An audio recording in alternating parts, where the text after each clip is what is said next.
Imagine looking back at our sky, but before 1957. Think about it, a time when humanity hadn't launched a single satellite. Nothing. Just a pristine, clear canvas up there, untouched by anything we'd made. Now, what if? What if hidden within that historical view, recorded really meticulously on old photographic plates, there were signs of something, well, something truly extraordinary? Okay, so let's unpack this a bit.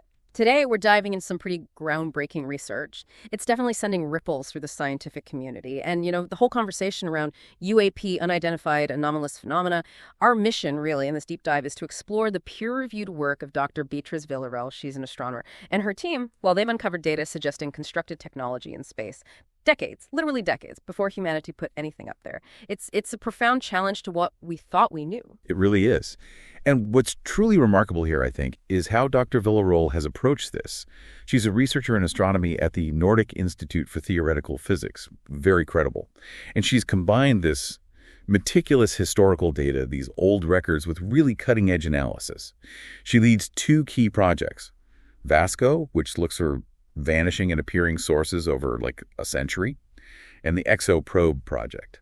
That one specifically searches for potential extraterrestrial probes within our solar system. They use telescopes to look for these short flashes of light, often called technosignatures. Technosignatures, yeah. Right. Signs of technology. Exactly. The kind of thing scientists look for out in the universe, but finding hints this close to home, that's different. Okay, so let's set the scene a bit more. Today, astronomers face this. But it's a huge headache, isn't it? Our skies are just absolutely cluttered. Thousands of satellites, millions of pieces of space junk, all creating these fast flashes of light that basically contaminate their view. It must be hugely frustrating. Oh, absolutely. You're trying to study distant stars, and you've got all this noise in the foreground, which raises a really critical question. How do you filter that out? How do you find something genuinely anomalous if you're looking now?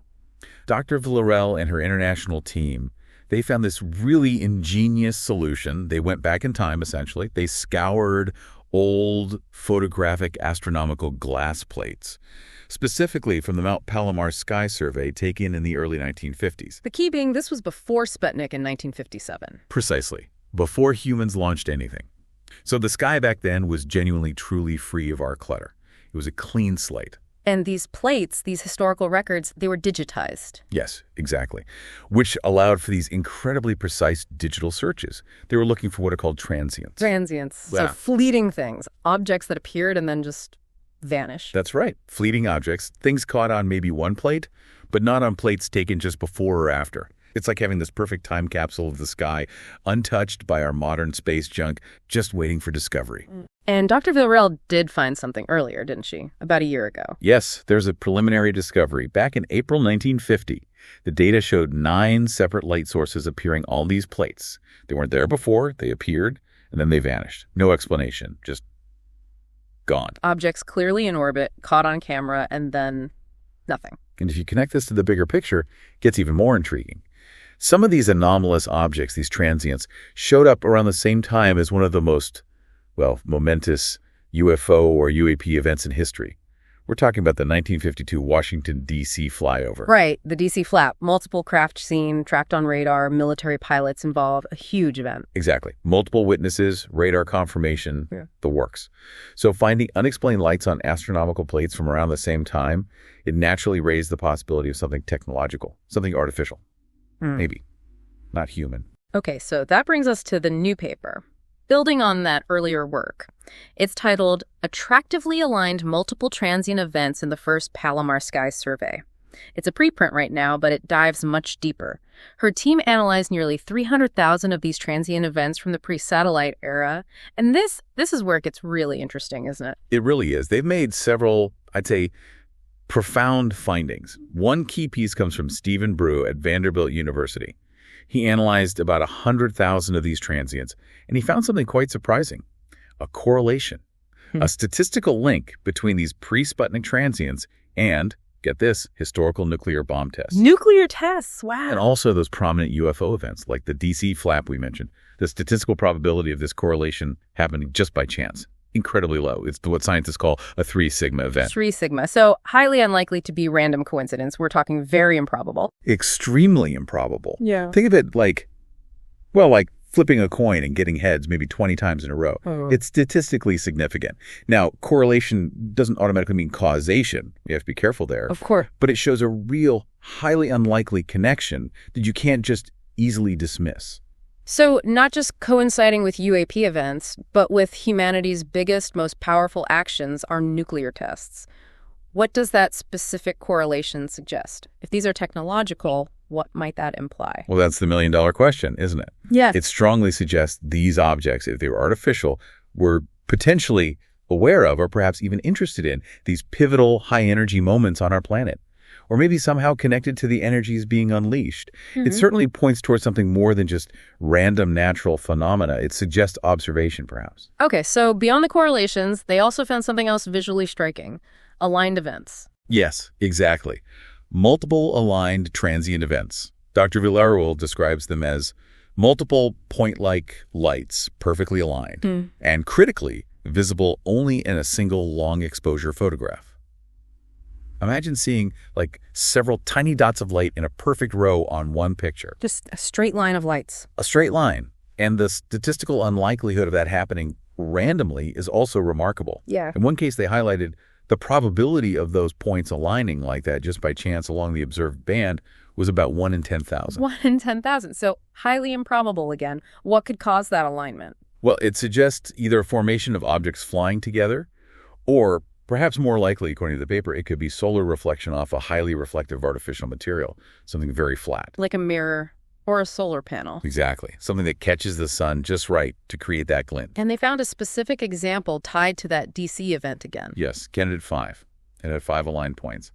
And it happened on July 27, 1952, which was right during the second weekend of that Washington, D.C. flap. And crucially, they found this alignment before they specifically looked for correlations with the D.C. event dates. So it wasn't confirmation bias. They found the alignment, then noted the date. Correct. It reinforces the objectivity. The data led them there. Okay, correlations, alignments. But the big question is, how do you prove these aren't just, say, weird flaws on the old glass plates or some unknown natural thing? That's where the scientific method really shines. A brilliant idea came up during the peer review process for the paper. Dr. Villarroel's team used a really clever test. They checked for these transients specifically within the Earth's shadow. Earth's shadow, right. So the area where the Earth blocks the sun. Precisely. The thinking was, if these flashes are caused by sunlight reflecting off something, then they shouldn't appear in the Earth's shadow cone. No sunlight, no reflection. Makes sense. So what did they find when they looked there? They found a huge deficit of transients there, a really significant lack of these flashes within the shadow. Not just a few missing, but a huge deficit. A very pronounced deficit. Yeah. And the statistical strength of this finding is maybe the most compelling part. Dr. Villarroel herself stated that the probability of this deficit happening by chance is extremely low. She used the analogy, less than the probability that one gets eaten up by a supermassive black hole tomorrow. Okay, that's putting it strongly, a supermassive black hole. It emphasizes the statistical unlikelihood. The refined analysis showed about a 30% deficit. That's a critical piece of evidence. It's incredibly improbable this would happen randomly if these were just plate defects. So let's break down what that means. This shadow test, it completely undercuts the plate defect idea, right? Right. Because defects should be random everywhere. Absolutely. Plate defects wouldn't care about the Earth's shadow. They'd be randomly distributed across the plate. And it also rules out natural things like meteors or asteroids. Yes. Meteors burn up in the atmosphere. They'd look different, likely streaks. Asteroids wouldn't typically produce such short, sharp glints and wouldn't only appear on one plate like this. Stars obviously don't vanish. And things in our atmosphere. Clouds, planes. Those would appear blurry or streaked on these long exposures, which were around 50 minutes. These transients were point-like, like stars. So atmospheric phenomena are ruled out too. So the shadow test essentially isolates the cause as solar reflection off something above the atmosphere. Correct. And the statistical evidence against plate defects being the explanation for that deficit in the shadow reached a 21.9 sigma significance level. 21.9 sigma. I mean, scientists usually get excited about 5 sigma for a discovery. Exactly. This is astronomically significant, you could say. It massively strengthens the theory that sunlight is reflecting off something real, something likely flat and reflective. It essentially forces the conclusion towards something manufactured. Okay, so if these are artificial objects, How many are we potentially talking about here? This is another staggering part. Based on the detection rates and calculations, Villarroel estimates there could have been anywhere from 70,000 up to maybe 200,000 of these objects in orbit back in the early 1950s. 70,000 to 200,000 before we launched anything. That's hard to wrap your head around. It is. And the estimate is that about 30% of those showed this specular reflectivity. Specular reflection. That's the mirror-like quality you mentioned. Yes, suggesting something very flat, very smooth, extremely reflective, like a mirror or maybe a solar panel structure. It creates that brief, intense glint when the sunlight hits it just right, almost like a tiny star winking at you for a moment. And simulations run by her colleague, Hishin Guri, showed that various shapes, conical, octagonal, semispherical, even triangular objects could produce the kind of glinting patterns they observed. Which points away from random space rocks. Strongly indicates, in Villarroel's words, something constructed here, something technological. Natural objects just don't behave like that. And where were they? You mentioned orbit. They appear to be in geostationary or geosynchronous orbit. That's roughly 40,000 to 42,000 kilometers up. Which is a very stable orbit, isn't it? Where communication satellites often sit today. Exactly. It's a stable parking spot in space, perfect if you wanted continuous surveillance or observation over a specific part of the Earth. Because the object stays roughly over the same point on the ground. That's right. And the fact they were captured on plates taken maybe 30 minutes apart indicates they were in orbit during that observation window, not just zipping through. This is quite something. How did Dr. Villarroel react personally to these findings? She's been very open about it. She admits experiencing a major ontological shock. An ontological shock, a shock to your sense of reality, basically. Yes. She described repeatedly recalculating, checking everything, having stomach aches, just grappling with the implications. Her conclusion, though, is that a real signal has been hiding among the noise of these plate defects that were previously dismissed. It sounds like the kind of discovery that forces a scientist to really question everything. Absolutely. And she believes this data suggests a non-human technology that was surveilling this planet at that peak moment in UFO history. Or perhaps probes from some ancient civilization, though surveillance seems implied by the timing and location. The data is so strong, she says, it leads her to state, we are probably not alone.